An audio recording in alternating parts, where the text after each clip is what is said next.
वक्फ board के अंदर जो आपने अमेंडमेंट्स किए हैं, इससे ये महसूस होता है कि आप एक समुदाय को लेकर, हम गली की सियासत छोड़ना है, हमको अपने कम्युनिटी के लिए बेहतरी के लिए बात करना है।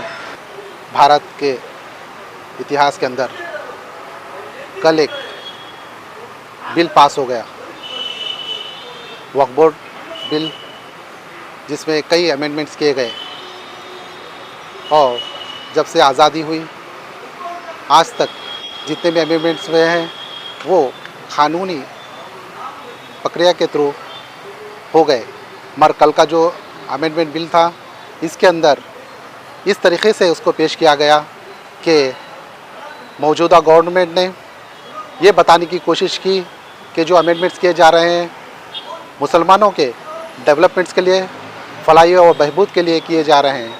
तो मैं आज ये सवाल पूछना चाहता हूँ कि आपने, जब से आपकी सरकार बनी हुई है, आपने ट्रिपल तलाक बिल पास किया और आपने सीए बिल पास किए, सीए बिल उसको भी आपने पार्लियामेंट में रखा।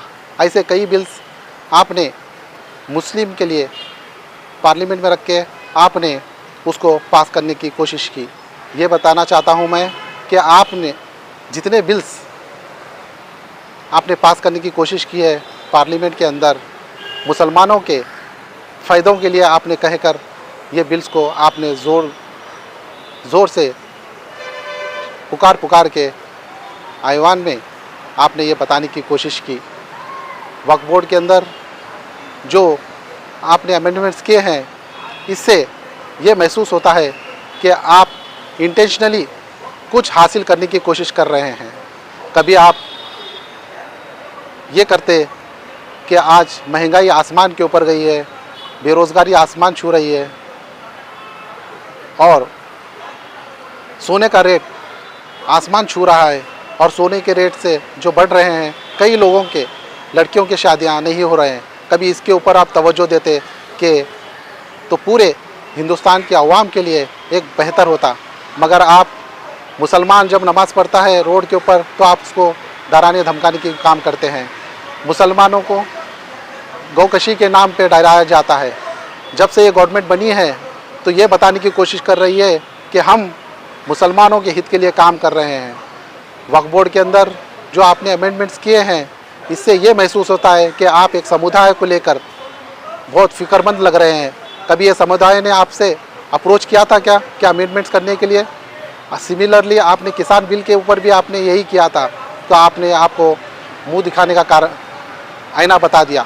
तो इससे ये महसूस होता है कि आप जब बिल्स लाते हैं कि अवाम के अंदर एक इंफीरियरिटी कॉम्प्लेक्स पैदा करने की कोशिश करते हैं।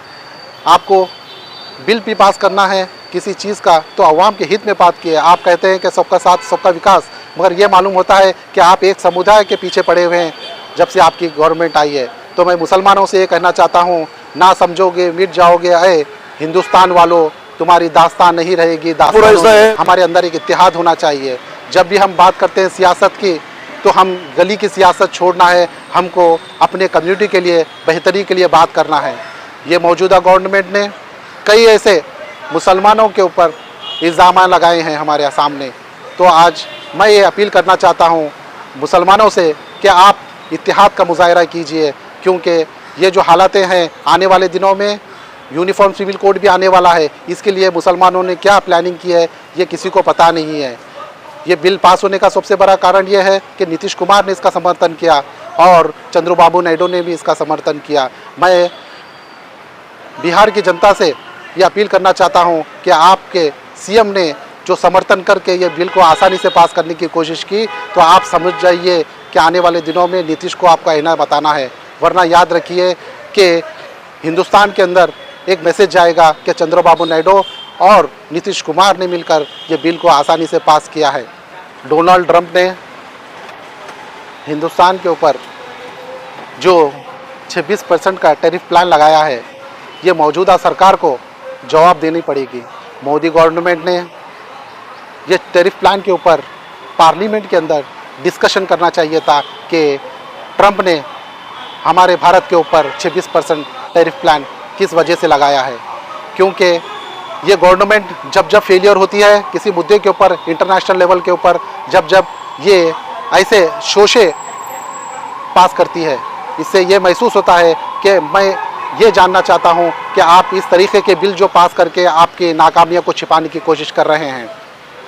आज हिंदुस्तान के हमारे हिंदू भाई भी समझ चुके हैं कि आपके जो पॉलिसीज़ हैं वो एक तबकों के लेके हैं, क्योंकि कभी आप कानून बना रहे हैं तो पूरे समुदाय के लिए आप कानून बनाइए, क्योंकि एक मैसेज जाता है कि हिंदुस्तान के अंदर। फिर एक बार मैं पुरजोर अपील भी करता हूं कि आपको कानून बनाना है तो आपको एनालाइज करना पड़ेगा कि अनएम्प्लॉयमेंट कहां तक गया है, आपको एनालाइज करना पड़ेगा कि गोल्ड रेट कहां पर पहुंचा हुआ है, आपको एनालाइज कराना पड़ेगा हमारे इंटरनेशनल मार्केट में हमारे प्रोडक्ट का डिमांड क्यों नहीं है, आपको ये भी बताना पड़ेगा कि अनएम्प्लॉयमेंट कितना है। ये सब नाकामियों के पीछे आपको छुपाने के लिए आप इस तरीके के बिल लाते हैं और अवाम के अंदर एक नफसा नफसी का माहौल क्रिएट करते हैं।